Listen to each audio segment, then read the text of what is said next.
bohong dia mencintai NKRI. DPR berpikirnya pokir tidak boleh berkurang. Apakah semua harus gubernur? Jabatan, kekuasaan, semua cari aman. Indonesia tidak akan merdeka kalau Bung Karno cari aman. Saya melihat ada mobil berbaris mengangkut tanah dari sini mau diangkut ke PIK, dan saya minta untuk tanahnya dikembalikan lagi ke awalnya. Saya yakin ilegal. Pertanyaan saya adalah, kita ini punya aparat. Di desa ada kepala desa, ada babinsa, ada babin kaptimas. Kenapa hal ilegal seperti dibiarkan? Apa fungsi kita? Apakah semua harus gubernur? Padahal setiap hari kita mendeklarasikan diri bahwa kita cinta tanah air. Jadi ketika manusia, siapapun dia, apapun dia, ketika dia tidak tersentuh oleh perusakan tanah, sesungguhnya manusia itu bukan manusia Indonesia. Bohong dia mencintai NKRI. Kita harus mulai merubah paradigma kehidupan yang serba formalistik kita hari ini. Seluruh masyarakat dunia dibikin bengong dan terbelalak oleh sebuah negara bernama Iran.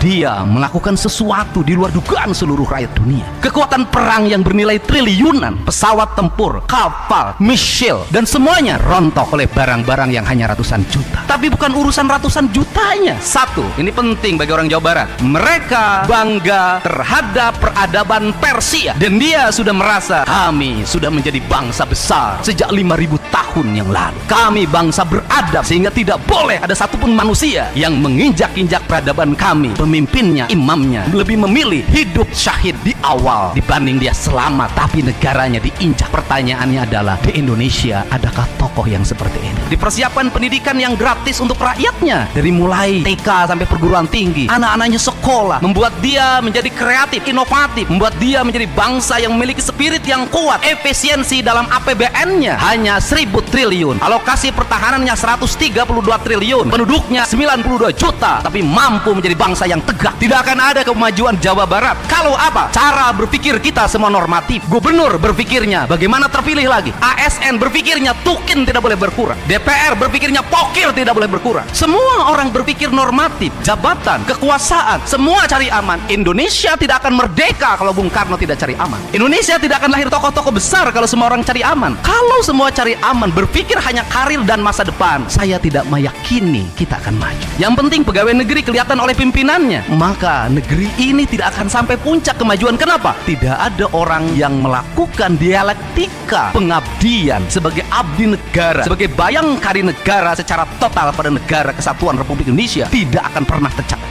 Kita hanya akan melakukan pekerjaan yang itu juga. Silahkan dicek perjalanan pemerintah 40 tahun ke belakang, regulasi pemerintahnya itu juga. Tidak ada pembangunan yang visioner, berumur panjang, membuat dialektika kebangsaan, kemanusiaan, dan menjadi satu sendi nilai yang melahirkan manusia unggul atau mau. Tidak ada. Dan kita akan terus tertinggal.